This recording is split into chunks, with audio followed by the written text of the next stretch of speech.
严知县，无论如何你得救我呀！此次官仓放任5000担，您从中扣下3000担，还让我把3国后州换成石冈西州，这可都是您的主意呀！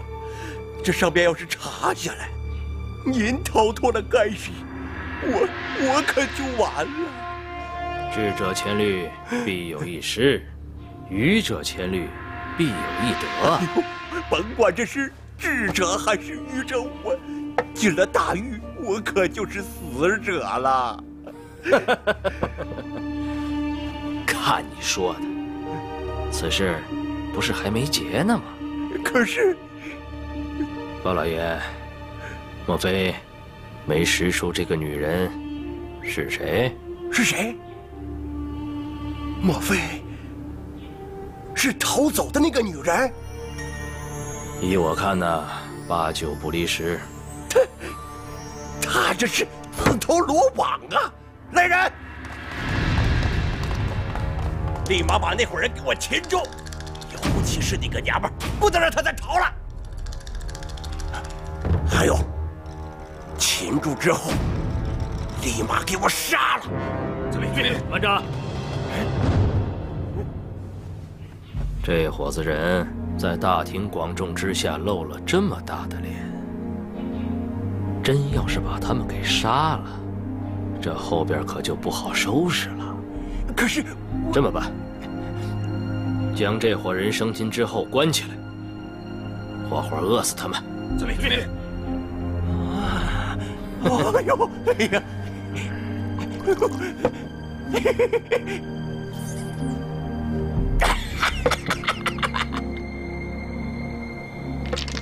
咱们这一笼子鸟啊，今儿坐一块玩，是为了庆贺侯大人决升户部郎中。这叫什么呀？这叫两脚跳。往床上一躺，左右两边搂着俩美人儿。有些人呐，就爱把这官场上的事儿往这酒色财气4个字上挂。殊不知，你要是把这官场都骂没了，还有你的玩场吗？至理名言呐！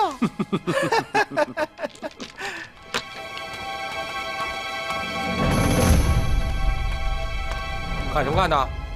没见过莽珠，还没见过莽人啊！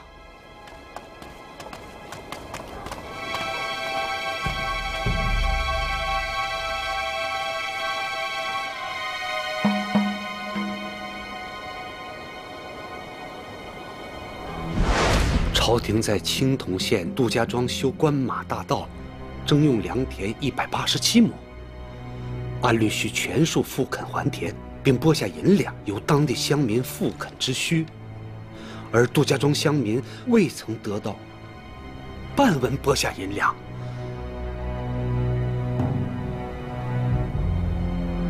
你就带着这份状子，去到京城，告他个天翻地覆。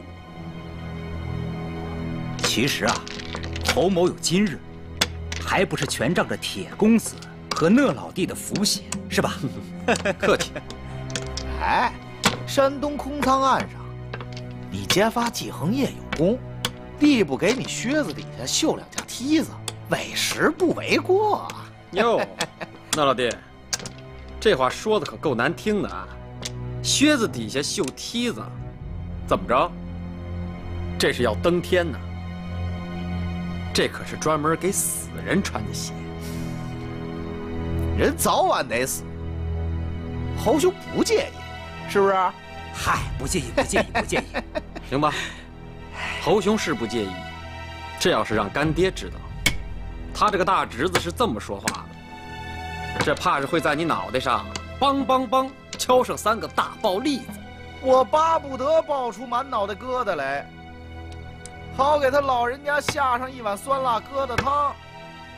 哼，完了再带上一句：“大侄儿孝敬您呢，您多喝上一碗。”丁3配24，嘿，300两，点银票吧。等着，这300两啊，还真就不知道是谁的呢。大王加小王，至尊宝啊！三位爷，酒菜都送来了。去！你一进来，讷爷抓一手好牌就跑了。你讷大人手气不济，还怨人家？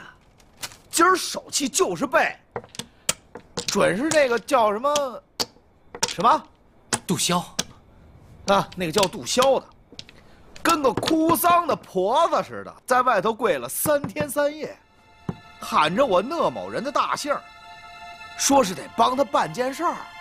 什么东西？本爷怎么就踩上这么对瓷器渣子？嗨，这种人呐，他不怕黑脸李逵，就怕笑脸刘备。您讷大人何必跟这等人一般见识？扔几句好话给他得了，跟喂狗似的。他是光着大腚来找茬，我让人给他堵了嘴，绑了。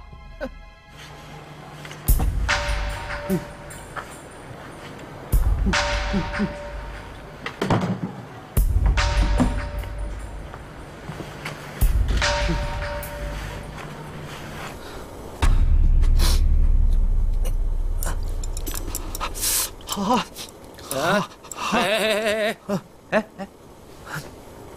呀，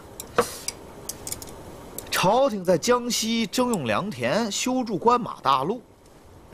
按章程，征用多少良田，就得给补回多少良田。工部按每亩6两银子拨给地方衙门，再交到乡民手中，让他们把新田开出来。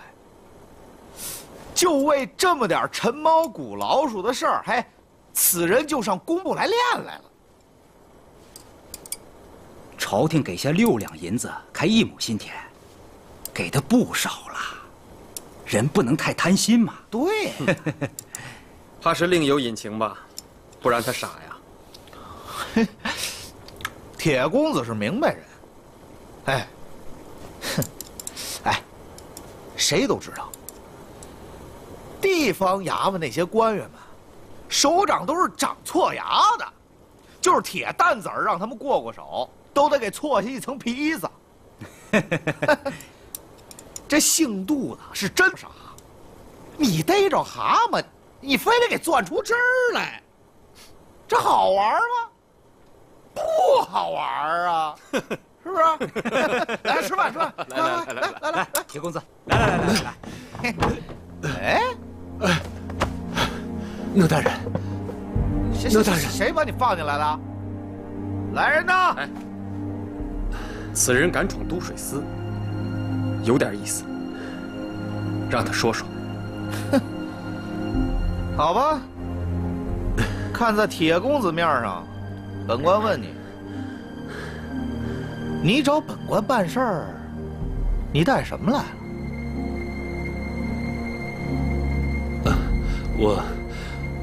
我空手而来。哼，那要带什么走啊？拨银10数。既然空手而来，那就得空手而归。你说这公平吗？讷大人，那放肆！簸箕大的天，你见过几个呀？还真玩上瘾了？啊？告诉你，本官是谁？是讷中堂的亲侄子，也是个吃了扁担、横了肠子的爷。我知道，我都清楚，讷大人。青铜县杜家庄修官道、征田187亩，至今未见着一文复垦还田的拨银。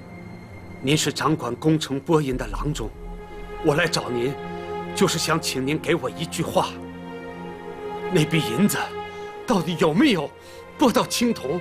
就这么简简单单的一句话，您为何就不能说呢？你这儿堵着鸡窝要蛋啊！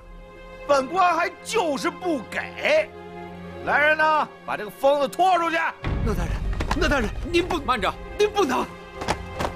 讷大人，人既然已经来了，你就让他一五一十的把话说明白、说清楚，再赶也不迟啊。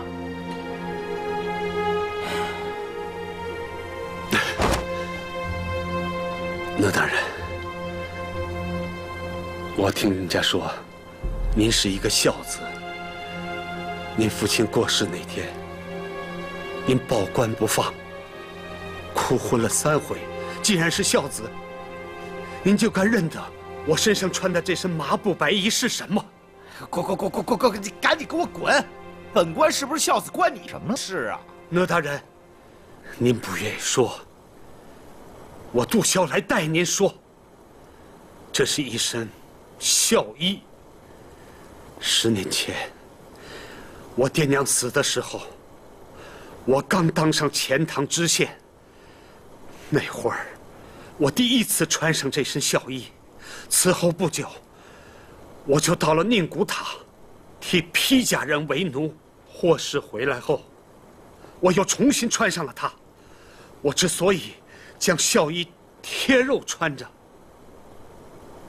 就是因为我不敢将这个孝字给放下。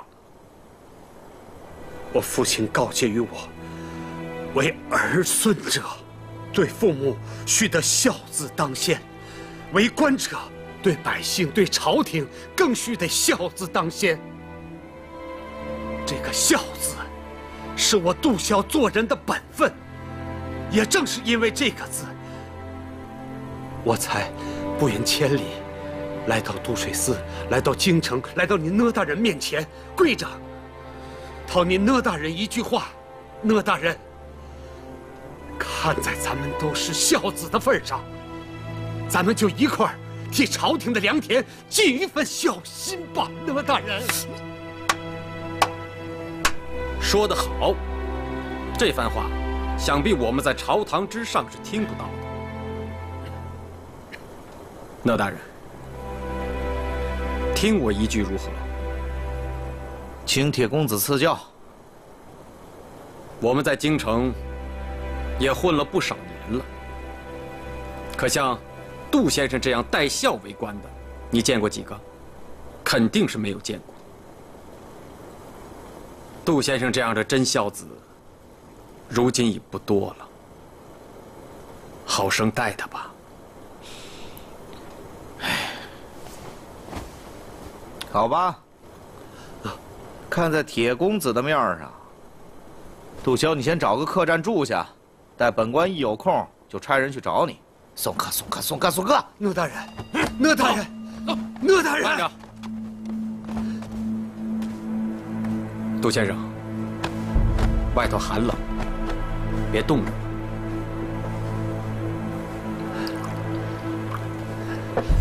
敢问公子尊姓大名？在下姓铁，名剑飞。多谢铁公子相助。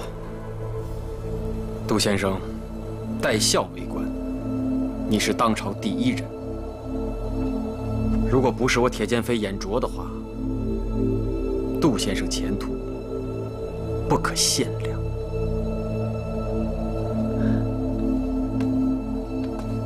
不送。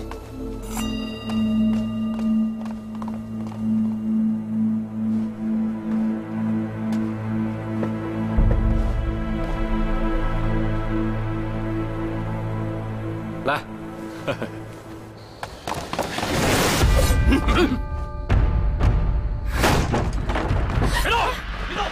动！你们什么人？少废话，跟我们走！休想放手！走！快走！大仙子，放心快跑！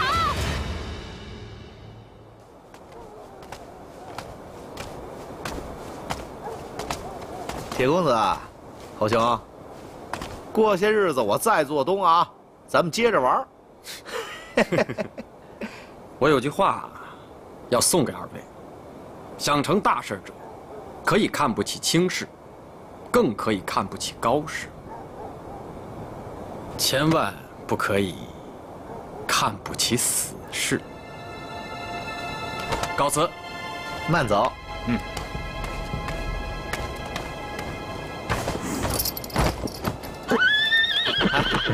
这，莫非这铁公子觉着杜萧是个死士？他铁公子是什么人呢？您看不出来，可您叔叔看得出来。要不然能收他当干儿子吗？嘿，这么说，你也知道？在我看来，在铁公子眼里，您还不如这个从钱塘来的不速之客。嘿，你这……咱们都是铁公子的朋友，要是见外，那就是跟您叔叔见外了，是吧？讷大人，告辞。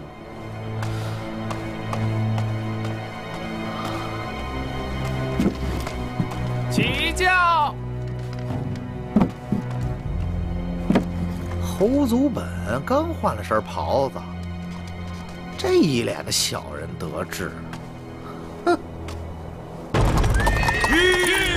把杜萧给我拿下！是。杜萧，跟我们走吧。凭什么抓我？凭什么抓你？哪儿那么多废话？你这回逃不了了。逃？我为什么要逃？有人告你是空仓案的余党，合伙侵占余粮，犯的是死罪。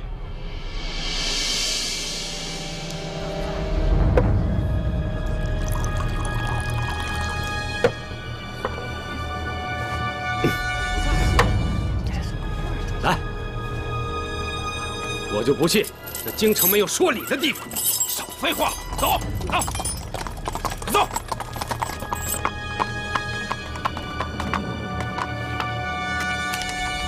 一到京城就交到潘八尺大人手中。是大人。这，怎么就被抓了呢？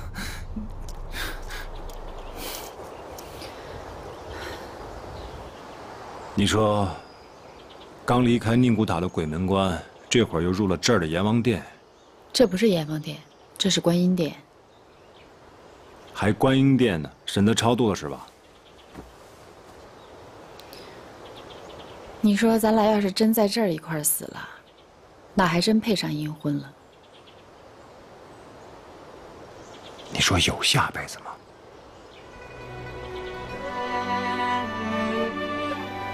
信就有啊。那咱就信一回，下辈子咱俩还做夫妻，咱们白头到老。好。哎，都这时候了还想这事儿呢？哎，差个主婚人吗？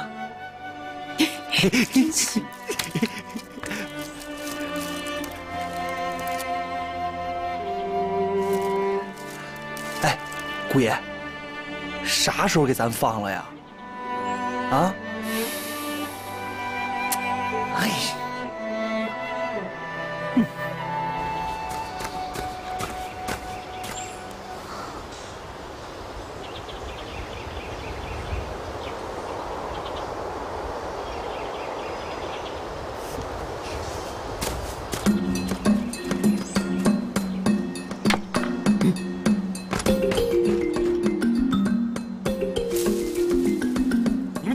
那边看看。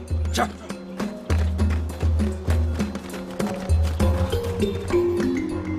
那边。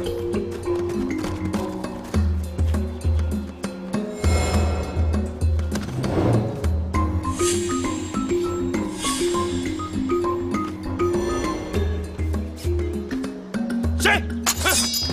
站住！站住！站住！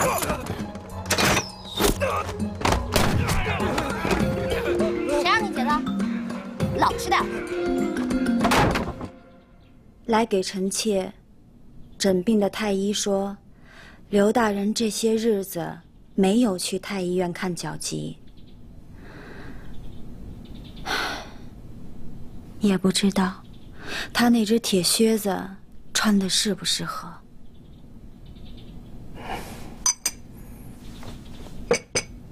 这个不能怪他，那都是朕安排的。他现在一个人顶2个人用。自从上次出了刑部互拨案以后，他整个人站在牢房里，日以继夜的在审案。甚至连家都回不了。唉，行吧，等过段时间，朕亲自去看看他，问问他的腿疾怎么样了。臣妾让小琪儿去问秦医吧，顺便给他府上送些时令的鲜果去。好。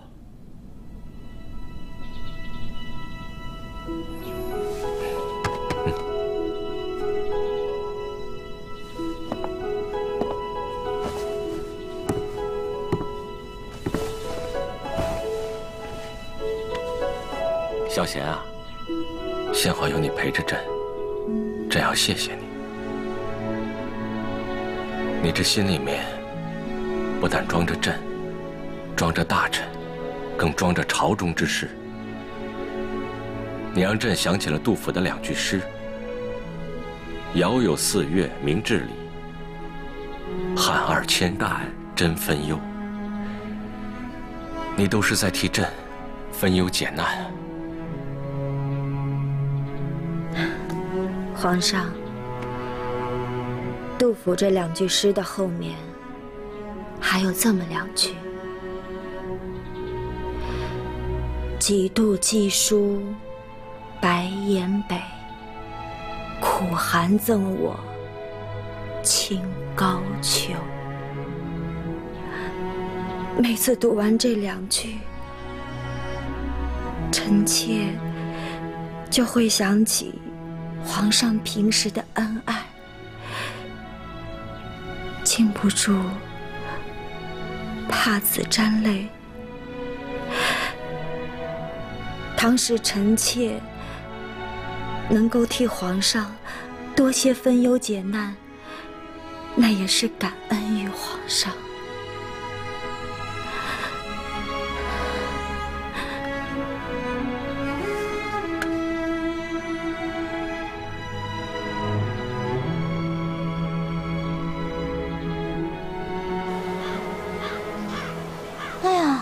古爷，我现在越发敬仰你了，出个大远门，还把自己的老娘也带上了，真孝顺。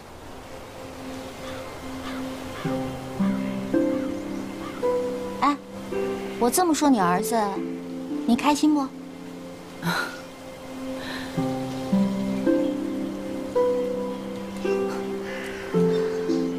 行。你们都不理我，看来是我看走眼了。你不是他老娘，你是他老婆，对吧？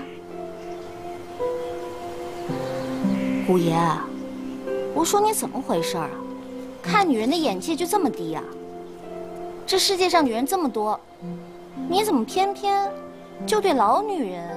找把尺子，把尺子含嘴里，想好了再说。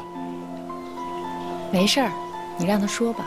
看到没有，他心里比你明白，娶了个小丈夫，知道自己占便宜了，所以呢，就成天低眉顺眼的，像个小媳妇儿样，对不对？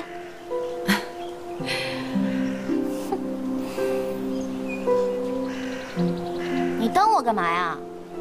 古爷，这话你还能忍吗？小放生，我告诉你，你要是再说这话，我就打我呀！要不是麦香拦着我，打你！哎，咱俩聊聊。别说聊。走。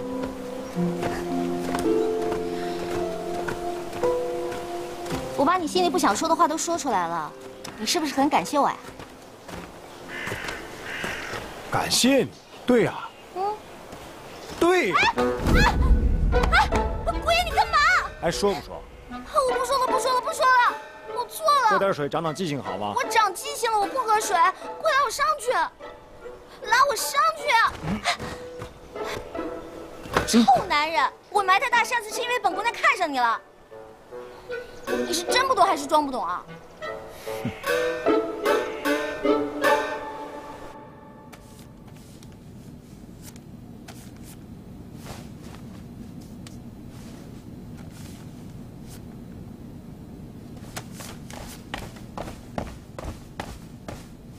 陈伯侄啊，你瞧瞧，咱们这个朝中的大臣像不像这些鸟啊？啊，或立或卧，或飞或泣，都在这牡丹花丛中啊。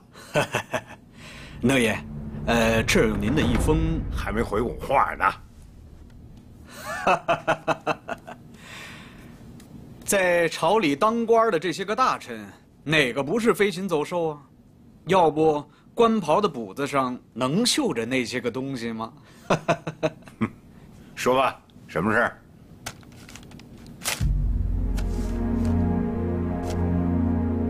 眼下周福天的女儿从宁古塔出来了，单枪匹马来到淮安，拿着一把弓尺，在当年他父亲丈量过的垦荒田亩上是一丈一丈的量着，看来是想，就这么大点事儿啊！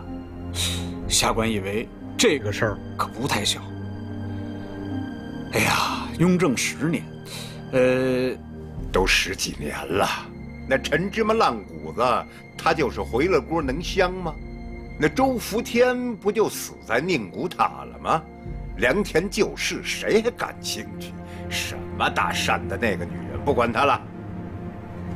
可是，这个密信中还说，他的身边多了一个帮手，死人就是被刘统勋从宁古塔放出来的那个古山。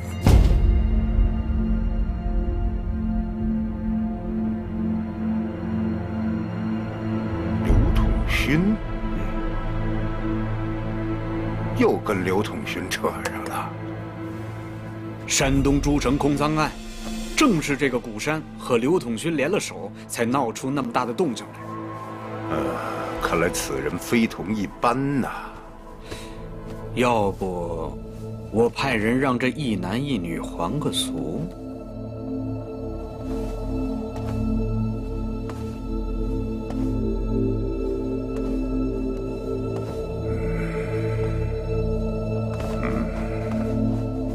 刘统勋的爪子还没向本中堂伸过来，先不动他的爪牙，去把那个盐知县超度了。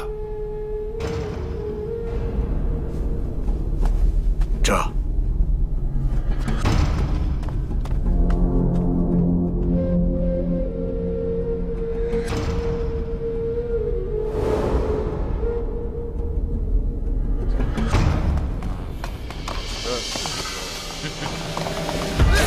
看着点儿，走。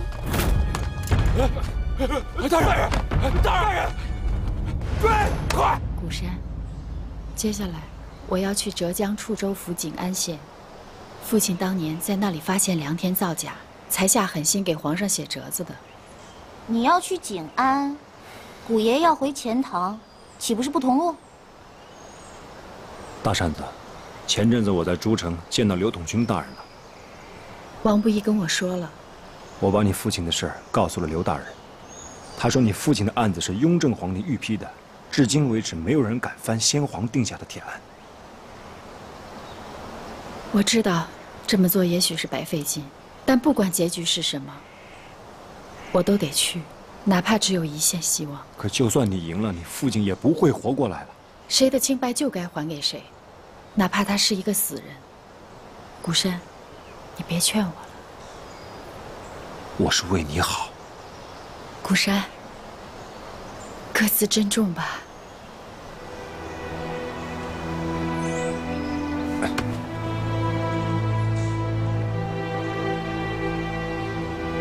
大扇子，你别忘了，你我是夫妻。那只是在坟前参拜，别太当真。怎么能不当真呢？哎，扇子姐，索王爷说了，做夫妻要有3同：同炕、同命，死了还得同穴。你们俩各让3分，当场夫妻不容易。人家夫妻的事儿，你管得着吗？哎，我不管你管啊！我当然得管。你们都听着啊！大扇子去景安，古爷去钱塘，我小放生就当一回扇子姐的保镖，也去景安。你要帮他？我不是帮他，我是帮你。我谁都不用帮，就此作别吧。大扇子，刘大人有一句话，我还没告诉你。他说：“父有冤，女来伸。”他赞成你这么做。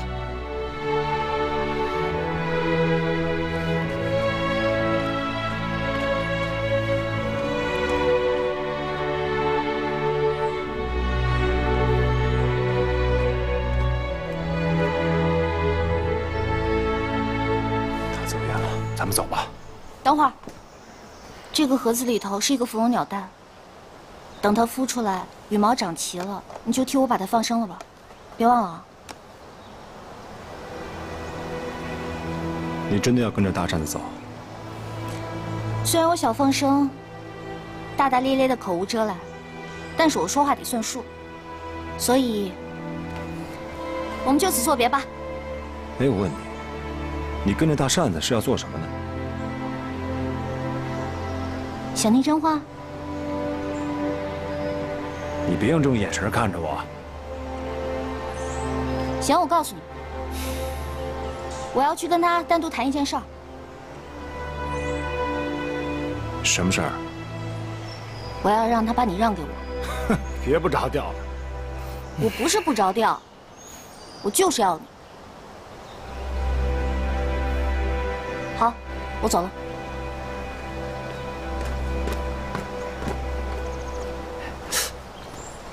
姑爷，这小放生平时大大咧咧不着调，但我觉得他挺喜欢你的。你觉得呢？嗯？给我闭嘴！啊？啊！闭嘴！嗯。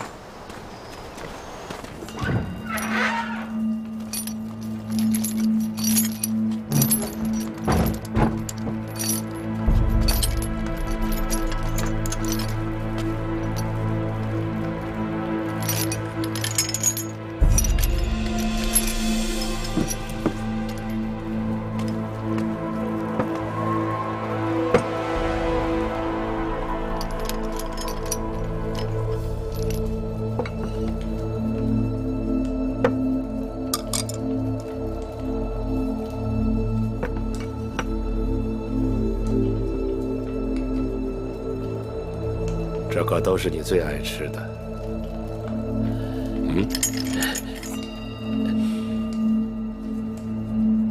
吃吧。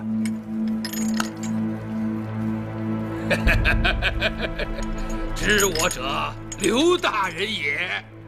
自从我跟康熙爷吃军粮那会儿起呀，每餐必但肥肉1大碗。自从到了这个鬼地方，连个肉心都没见着啊！哎，对不起了，我要吃了啊！哎，我吃了啊！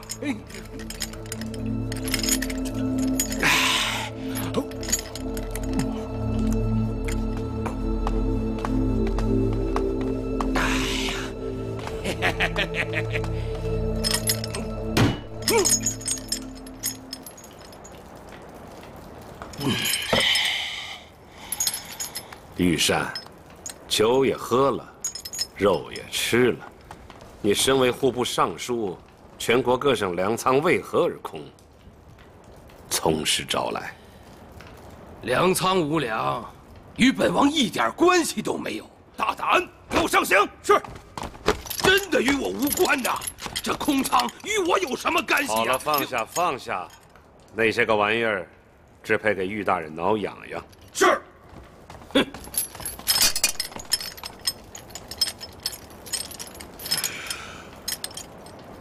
刘大人，就凭您这句话，您想知道什么，我就告诉您什么。天下人都知道，大清的秘密是在2个地方藏着，一个是军机处，一个是内务府。可天下人根本就不知道，最高的机密不在那儿，那是在户部。户部。哎，这个机密，我若是不说，那永远是个机密。就算有人知道了，他也不敢说，说出来，皇上的天下就难以收拾啊！错。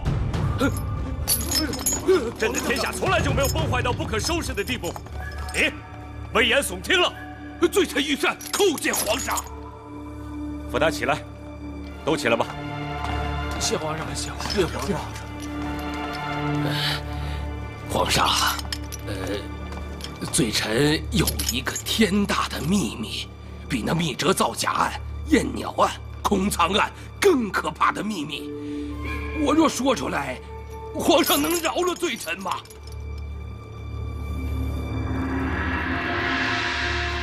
玉善，你记住，朕从来不跟有罪之臣做交易。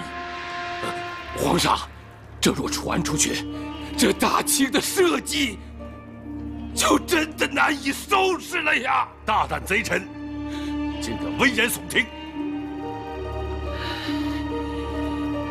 好，为了皇上的天下，我说，这个秘密，这个秘密。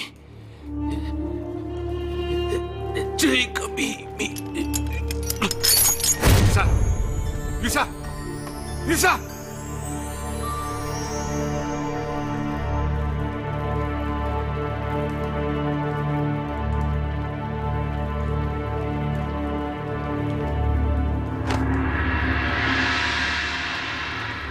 传御医。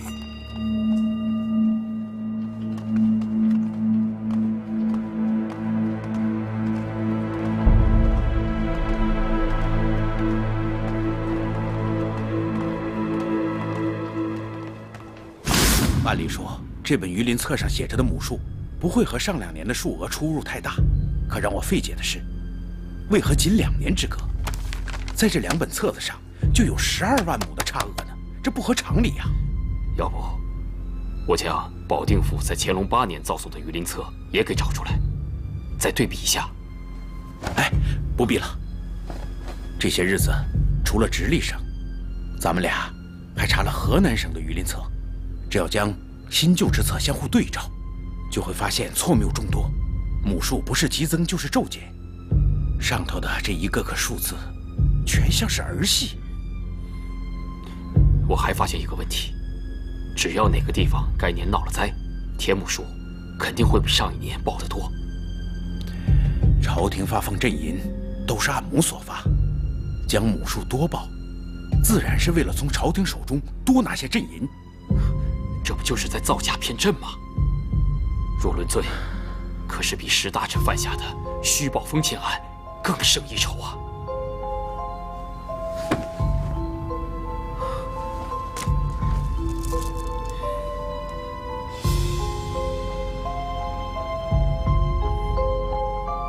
梁大人，倘若地方衙门虚报鱼鳞册属实，那事情就闹大了。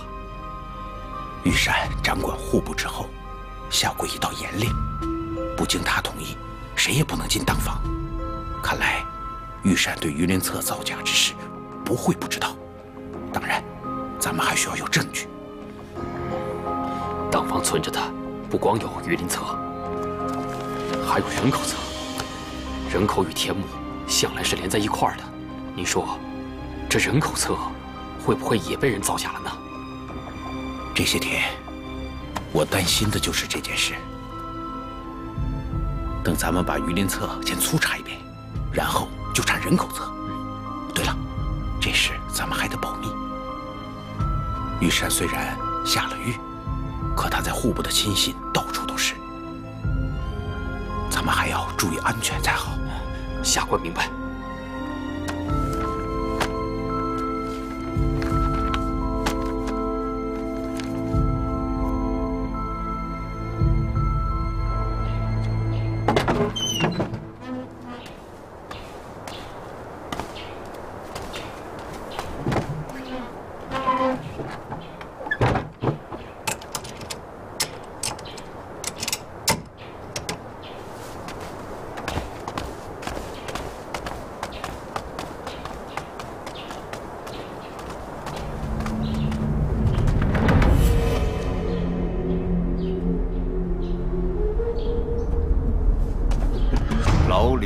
靠不住的巡抚是谁呀？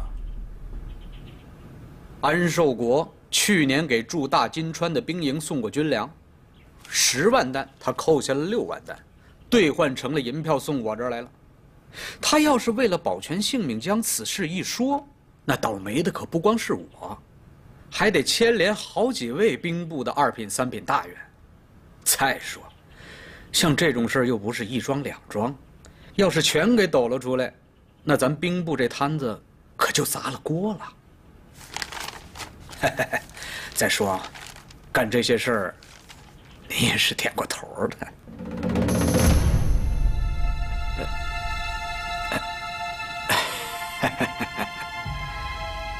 我点头的事儿多了去了，怎么着？拿本中堂试问，拿本中堂开斩？中堂大人，这么着，咱往牢里给那几个老家伙递个话。光递话不行，得递刀。明白了。